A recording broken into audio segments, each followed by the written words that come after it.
also supposed to be Sakyamuni Buddha, one of the previous reincarnation. Now they changed the nation. Why? For a change, he's born in a different country. Once upon a time, King Anga ruled over the kingdom of Anga. Wow, that's very simple. And King Magadha reigned in the kingdom of Magadha. Oh, that's simple enough, right? The two kings were constantly fighting with one another.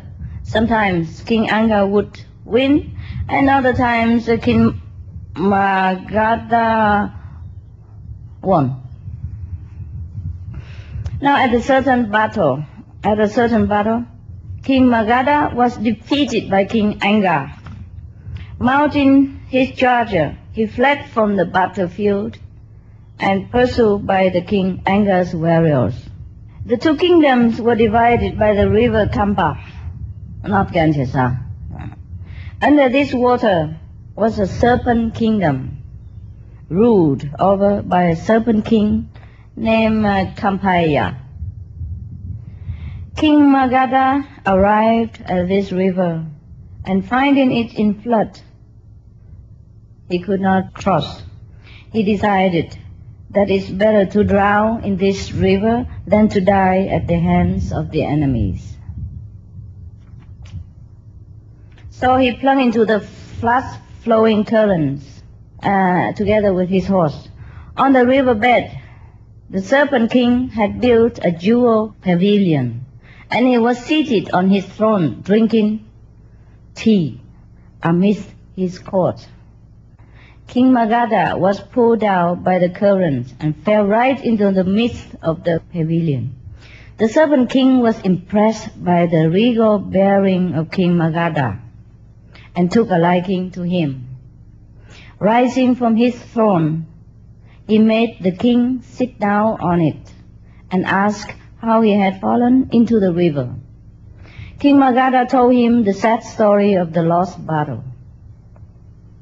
So the servant said to him, "Fear nothing, great king. I will make you master of both kingdoms." For 7 days, the King Magadha remained in the serpent kingdom and was shown great honor. On the 7th day, both he and the serpent king left the river and went up to the world of human beings. Then, aided by the magical power of the serpent king, King Magadha routed King Anga in battle and killed him. So he became master of the two kingdoms, and from that day onwards, there was a firm alliance between him and the serpent king. Every year, King Magadha built a jewel pavilion on the banks of the river Kampa and paid lavish tribute to the serpent king. Attended by his court, the serpent king came out of the river to receive the tribute, and all the people of Magadha beheld his glory. In the fullness of time, the serpent king died, and the new king ruled over the serpent kingdom. This king was both austere and virtuous, and did not care for the pomp and glory of the serpent court. He soon weary of the wasteful, undisciplined life led by the serpents, and thought, "I must leave this palace and go into the world of men to fulfill the holy vows." This is supposed to be Sakyamuni Buddha, not the other one, huh? Okay, the second one, this one. So on fast days, he came out of the river and lay on an anthill by the side of the highway, not far from a frontier village.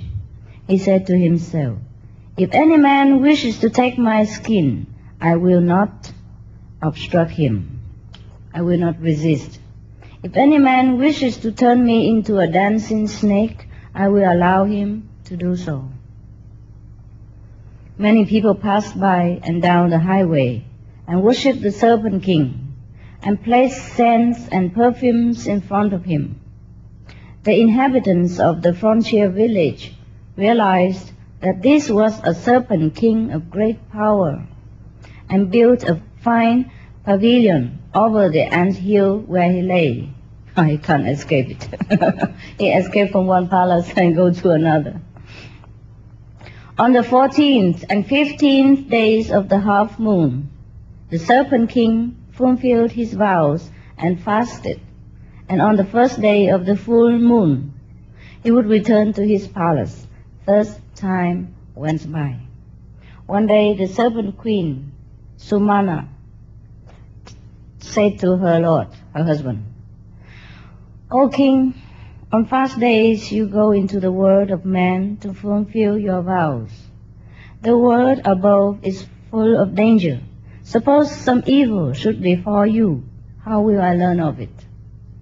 The Serpent King took his consort to a lucky pond and said, "If any man injures me, the water in this pond will turn muddy. If a robber carries me off, the water will disappear. If a snake charmer seizes me, then the water will turn the color of blood." Having explained the three signs to the queen, the Serpent King left the palace under the river Kampa and went back to the ant hill. His body was like a coil of pure gold, and as he lay there, his scales shimmered in the rays of the sun. Now, a young Brahmin from Benares had gone to Taxila to study under a world-renowned master. From him he had learned the charm which commands all living beings. On his way home, he passed the frontier village, and he saw the Serpent King lying on the ant hill.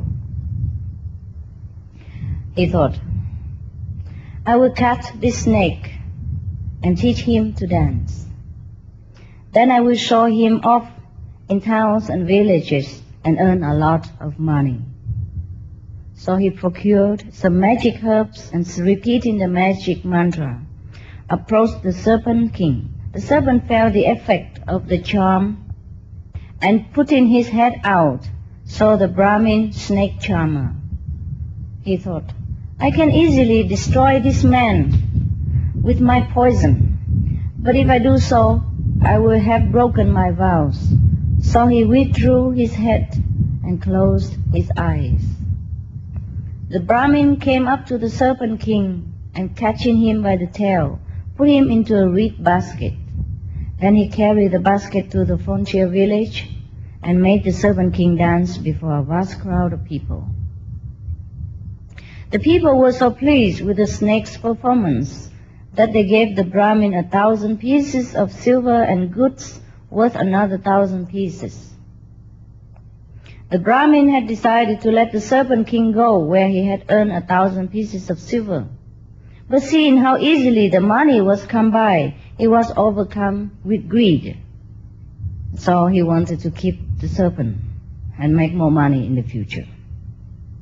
Now he thinks he would make more money bringing the serpent to the king and the courtiers, I mean the officers of the king. The Brahmin brought a cart to carry all his possessions and a carriage in which he seated. Accompanied by a large crowd of people, he went through towns and villages making the snake dance. He decided to finally show off the snake before the king Ugasena of Benares. He decided that after he showed it to the king, then he would set the serpent free at last. The Brahmin used to catch frogs and give them to the Serpent King to eat, but the Serpent King refused to eat them. Then the Brahmin tried to tempt the serpent with honey and fried corn, but he would not touch his food either. He thinks, "If I eat any food, I shall remain in this basket till I die." So after a month, the Brahmin arrived at Benares. He made the Serpent King dance in the villages outside the city gates and earned a lot of money. The king heard of the wonderful snake witch dance and sending for the Brahmin, commanded a performance. Drummers were sent throughout the city to proclaim that on the next day a snake would dance in the palace courtyard, and that all the town folk should attend the performance. The palace courtyard was decorated, and the Brahmin summoned to the royal presence. He brought the serpent king in a jewel basket, put in a colorful rug on the ground. He set the basket down upon it. The king came out of the palace and sat down on his throne amongst the vast throng of people.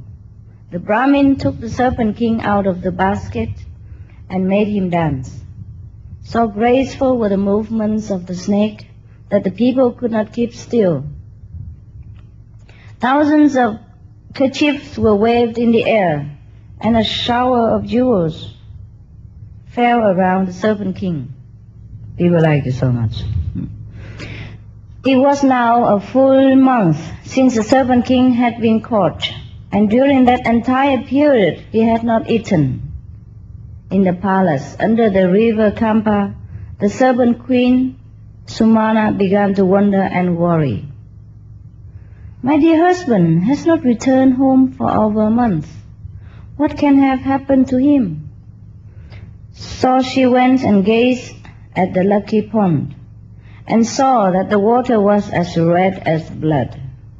Now she knew that he must have been caught by a snake charmer. She left the palace, and going up to the world of men, went to the ant hill. She saw the palace, the place where he had been caught, and wept bitterly. Then she made her way to the frontier village, where she learned that her lord has been taken to Benares. In India, people respect their husband and call them my lord, as if he is her god, her master. So her lord, my lord, means my husband in India. So she traveled on to the city and went straight to the palace courtyard, where she saw her lord dancing for the amusement of a large crowd. She stood poised in the air above, weeping and lamenting. The serpent king, as he danced, looked up, and seeing his queen, felt so ashamed that he crept into his basket and hid himself. The king, seeing that the snake had stopped dancing, called out, "What is the matter?" Looking up, he too saw the serpent queen hovering in the air. He was astonished at this vision and asked, "Who are you that shine like the lightning or a blazing star?" Lightning or a blazing star. "Are you a goddess? For I can see that you are not human." "I am neither a goddess nor human. Great king, I am a serpent queen. Come here with great purpose. Tears flow from your eyes, and you seem to be full of anger. Tell me, lady, why have you come here?" "Sir, the serpent who dances before you was seized by a man for profit. He is my lord, and I have come to ask for his freedom." The king asked, "How could this half-starved man catch such a powerful snake? Tell me, serpent queen, how this happened." "Great king, this serpent is so mighty that he could burn this town to cinders. He allowed himself to be caught so as not to break a vow that he had made." "And how did the man catch him?" "On fast days, this royal snake used to lie near the highway. There the snake charmer caught him. He is the king of 16,000 serpents who live below the river Kampa. Set him free, O king. Buy his liberty from this man with gold, 100 cattle, and a village. Perform this merciful deed, O great king." The king agreed to free the serpent king, and turning to the Brahmin said to him, "I will buy this royal snake's freedom from you. I will give you jewel earrings and 100 pieces of gold. I will give you a finely cushioned throne, 100 cattle, 2 wives are of equal birth with you, and same caste. Yeah. Now the king has offered the Brahmin many golds and silvers and prizes and wives and blah, blah, blah, whatnot, in order to buy the liberty for the snake. Now the Brahmin replied to the king, I want no gift, Your Majesty. I will release the serpents of my own free will. So he took the serpent king out of his basket. The serpent crept into a flower, and because of the suffering he had undergone, he was able to put off his reptile shape and emerge in the form of a magnificently dressed young man. Wow. Just to dance a few tunes and you became a man. So Mana, the serpent queen, came down from the sky and stood beside her lord. The serpent king bowed respectfully to King Ugasena. Great king, I pay you homage and give you all my gratitude. Now that I am free once more, I will return to my palace. Where is your palace, Serpent King? I would like to see it. The king's servant said, You have given me freedom, great king. In return, I and all my subjects will serve you faithfully. Come with me to my kingdom. Eager to visit the world of serpents, King Ugasena ordered his chariot. Make ready the royal chariot and yoke the mules. Bring forth the elephants in their golden trappings, for we will visit Serpent Land. Drums were sounded, tables were beaten, conches blown, and cymbals clashed, as King Ugasena and the Serpent King with a large following left the city.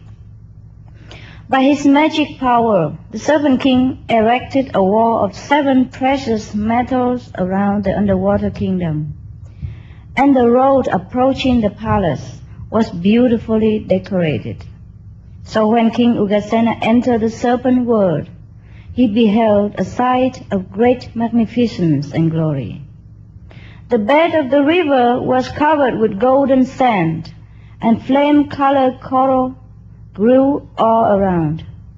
Gold towers stood at every corner. The Serpent King's palace was shaded by 1,000 trees and shone with a brilliant, invisible light. When King Ugasena entered the palace, the fragrance of 1,000 different perfumes scented the air. Celestial harps played soft melodies, and serpent maidens danced in the great hall. The king was seated on a golden throne with soft silk cushions and scented with sandalwood. Fine food and drink was offered to him. For 7 days, the king and his courtiers enjoyed the rich hospitality of the Serpent King. He marveled at the fabulous wealth of the Serpent Kingdom and said to the Serpent King thus, O great king, why did you leave all the magnificence and go up to our world to lie on an ant hill? You have vast mansions and deep fish ponds, which are finer than those on earth. Herons, peacocks, cuckoos, cachas, and trumpet flowers grow plentifully in your kingdom. Everything here is more perfect than on our earth, and yet you left it all. Why? The Serpent King replied, I went to your world, O king, because I greatly desire to be born again as a man. So man is more precious than all this jewels and beautiful scenery. Remember our privilege and make use of our time. So the king continued asking him, O Serpent King, you are great in might and divine power. Tell me, in what way is our world better than yours? The serpent said, Self-control and purification of the spirit is possible only in the world of man. Hear that? That is what I sought after. So the king said, I bow to your wisdom, great serpent king. Your thoughts are truly noble. I will follow your example and try to perform virtuous actions. I have stayed here long, and now it is time for me to go. The serpent king pointed to his treasure and told King Ugasena, take what you will from here. I have untold gold, 3 high heaps of silver. Take it and build walls of silver and houses of gold in your kingdom. I have 5,000 coffers full of pearls and coral. Take them and spread them in your palace, so that the ground cannot be seen. Build great mansions in your city, O king. Benares city will be rich. Rule your people wisely and well. King Ugasena agreed to the serpent king's suggestions and bade him farewell. Several hundred carts were loaded with treasure. Amidst a great show of pomp and display, the king left the serpent world and returned to Benares.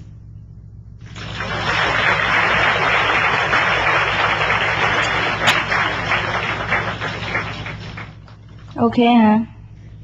I think this story is just to show you that to become a Buddha, a sentient being has to go through a lot of training, a lot of discipline, a lot of compassionate lessons before he arrived at a stage of complete virtues and beauty inside himself. To have a complete wisdom, complete knowledge of all things, and complete passion, compassion and mercy and love. We have to go through a lot of tests and trials and volunteer sacrifice in order to be a noble being such as Buddha. So I wish you all will become like that.